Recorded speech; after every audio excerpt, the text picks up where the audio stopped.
Hey guys, my name's Oscar Mikey, and in today's video, I'm going to be comparing Escape from Tarkov and Hazardzone from Battlefield 2042. We're going to be looking at their similarities and their differences, and overall how they're going to compare to each other. Before I get into the video though, I have a couple of little housekeeping things to go over with you guys, just a couple of announcements. DICE and EA posted a brand new trailer for Battlefield Portal on their social media pages. I'm going to leave links in the description down below if you want to go check it out. It's pretty cool, it's showing off more of Portal, and it's mainly showcasing the Battlefield 1942 assets and combat. So if you want to check it out, go ahead and follow one of those links.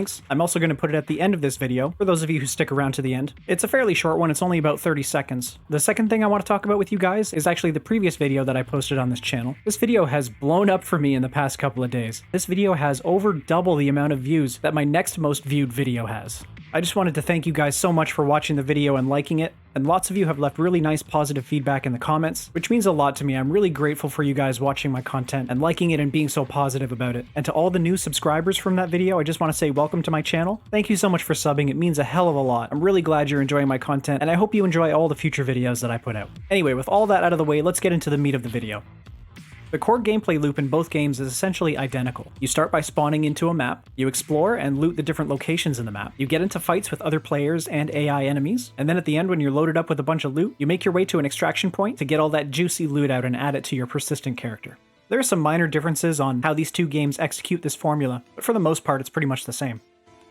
An interesting similarity between these games is AI bosses. It's unclear if AI bosses in Hazardzone will be named like they are in EFT, or maybe just generic vehicles or soldiers with high health. But in EFT, the bosses have a little bit of character to them. They're all a little bit different from one another.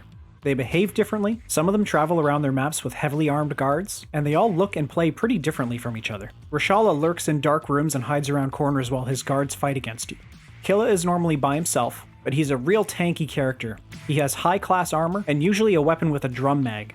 Gluhar is a very aggressive boss, and he spawns with lots of guards that love to throw grenades at you. It's going to be interesting to see how Hazardzone's bosses differ. They could be similar in that they have a little bit of character, and maybe you encounter different ones from map to map, but it could also be that they're just generic named soldiers or heavy attack vehicles. Loadout insurance is also a similarity. If you die in a raid, EFT will give you back any gear that hasn't been extracted by another player except for certain items like ammo and grenades and health items. Hazardzone also has insurance, but it'll give you back 25% of the value of your entire loadout in dark market credits, which you can then use to buy more gear. Both games have dynamic weather changes, although Hazardzone is going to have more extreme weather in the form of the tornado that slowly destroys the map. EFT's dynamic weather pretty much changes between sunny, rainy, overcast, or you can even go into a raid at nighttime. The basic concept of traders and buying gear in both games is the same. We don't know if there are going to be different traders in Hazardzone that sell different items for different values. I suspect it's not going to be that deep, but the two games are still very similar in this way. You buy better gear with earned credits from your raids. Okay, now we're going to discuss the differences between the two games, and believe it or not, there are quite a few. First of all, the biggest difference is the overall tone, the setting, the movement, and the gunplay. Just the overall feel of the games. EFT definitely leans more into hardcore realism and slower, more methodical, weightier gameplay. It puts a pretty big emphasis on authenticity and definitely milsim type gameplay. It's still pretty fast-paced and action-packed, but raids in EFT last a long time, at least 45 minutes, and there can be a lot of downtime between firefights. When the firefights do come, they're often really hectic, very loud, and very stressful. If Hazardzone plays anything like the rest of the Battlefield series, I suspect it's going to be more fast-paced, a little bit more arcadey, and more of a twitch shooter action movie style game mode.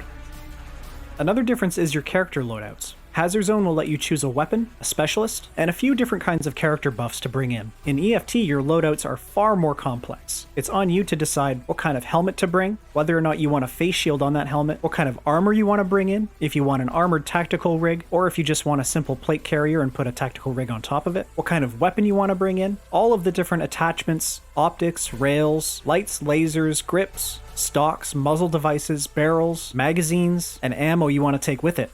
Plus different kinds of medical items, painkillers, splints, different kinds of bandages for light and heavy bleeds. The list goes on and on. There are so many things to think about for your PMC before you go into a raid. And that kind of leads me into the next difference. In Battlefield, you only have one health bar, and it slowly moves down as you take damage. In EFT, you can sustain many kinds of injuries that all require different medical items to fix. Like I just mentioned, there are different bandages for different kinds of bleeds, there are splints to heal broken limbs, there are different kinds of surgical kits, there are powerful stims that give you different kinds of buffs, painkillers that keep your character moving even when they get shot in the legs, and all kinds of other things that help you with different kinds of problems with your character while you're in raid. The next difference is also kind of a similarity. Like I mentioned before, Hazardzone will have some interesting buffs that you can apply to your character before you go into a match. You can equip an extra throwable item, there's one that lets you swap weapons faster, there's another one that shows you the location of satellite landing positions early, and then there's another that earns you extra dark market credits for killing enemies. EFT has something kind of similar, but it's presented in a different way. Your character has a hideout, where you can build and upgrade different modules that give you different kinds of benefits. For example, there's one that reduces the countdown timer on your scav, there's another that gives you a boost in experience points for some of your character's skills, and there's another in the form of a Bitcoin farm that just straight up earns you money passively. Another pretty big difference is that Hazardzone will have pre-game briefings showing the areas with a higher probability of data drives dropping. EFT doesn't have anything like this. When you spawn into a raid in EFT, you have no idea what kind of loot will spawn, and it's just up to you to explore and find it yourself. In Hazardzone, uplinks will allow you to call in a ranger, an LATV-4 transport vehicle, or even revive dead squad mates. There is a vehicle coming in Escape from Tarkov in the Streets of Tarkov map. We don't have any confirmation when that's coming though, and unfortunately you can't revive dead squad mates in Escape from Tarkov. Another pretty big difference between the games is going to be the pacing. A raid in Escape from Tarkov can last up to 45 minutes. Matches in Hazardzone will last only 20 minutes maximum. There will only be 2 randomly located and limited time extraction windows in Hazardzone, but the extraction zones in EFT are static. There are 1 or 2 extractions on some maps that require payment for you to use, and then after somebody uses it, it's gone. But for the most part, they stay the same for everyone.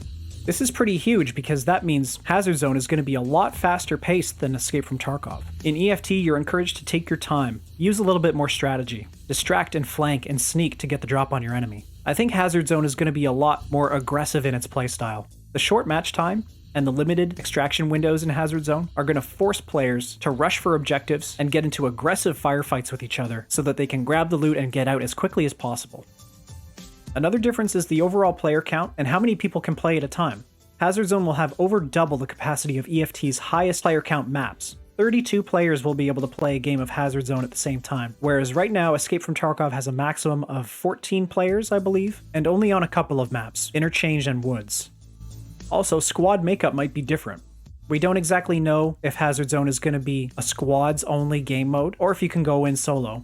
EFT can be played however you want. If you want to go into a raid in EFT solo, you can do that. Or if you want to go into a raid with 4 other PMCs, you can do that as well. And if you do go in solo, there's a chance you could be dropped into the map with other squads of 2, 3, 4, or 5 players. And there's no way of knowing until you get in and start playing. That's actually a big part of what makes Escape from Tarkov so unpredictable and so replayable. EFT has a deep economy with traders, a flea market, and dozens of miscellaneous items that can be bartered, traded, sold, turned in to complete quests, craft items, build modules in the hideout. It's just a really deep system. And it's actually really fun going into a raid looking for something like pliers, and then feeling that rush when you open a container and you happen to find the item that you're looking for. I suspect that Hazardzone is not going to have a deep interconnected economy like this between players, and I'm not sure it's going to involve quests like Escape from Tarkov, but it is possible that DICE might integrate daily tasks and challenges into Hazardzone to earn more dark market credits and XP for their character. And another difference that I briefly mentioned earlier is the hideout in EFT. This is kind of the place where your main character, your PMC, lives. And it has all those different modules that I mentioned before that you can upgrade to add buffs and different kinds of benefits to your character as you play. DICE hasn't mentioned if Hazardzone is going to have anything like this, and honestly I doubt that it will. I think you might just be able to buy the tactical upgrades from the menu, instead of any deep, upgradable base system. Well, those are all the similarities and the differences that I came up with between Escape from Tarkov and Hazardzone. Overall, I think Hazardzone is going to be a more casual version of Escape from Tarkov. It's going to have faster-paced gameplay, and it's going to have a rigid timed extraction structure, which is going to force players together more quickly, not just when they're extracting, but when they're fighting over loot as well. Escape from Tarkov is the de facto hardcore survival extraction royale shooter. It has a more realistic, more brutal, and weightier presentation, and it's very high risk and high stress. I don't think that Hazardzone is going to pull anybody away from Escape from Tarkov. As similar as these games are, I still do think that they're going to be vastly different experiences, and I think those people that are playing Escape from Tarkov right now and still enjoying it might not be satisfied by what Hazardzone has to offer. But on the other hand, I think Hazardzone might appeal to a lot of people like myself actually, who maybe they have one foot in the hardcore FPS world and then the other foot in the more casual world where Battlefield and Call of Duty live. We enjoy our fast-paced, competitive shooters, but we also like to change it up every once in a while and play something a little bit more slower and methodical. Anyway, I'm just going to end it there, guys. I just want to say thank you again to everybody who watched my previous video. I see you, I appreciate you so much. And to all my new subscribers, I just want to welcome you to the channel, and I hope you enjoy all of the content that I'm planning on putting out soon. Battlefield 2042 is coming out in just a few days, guys. I hope you're excited. This is probably going to be my last video before its early access release. Links to everything are going to be in the description below, and if I missed anything, if I missed any similarities or differences between these two games, make sure you leave it in the comments as well. Again, thanks for watching, guys, and I'll talk to you in the next video.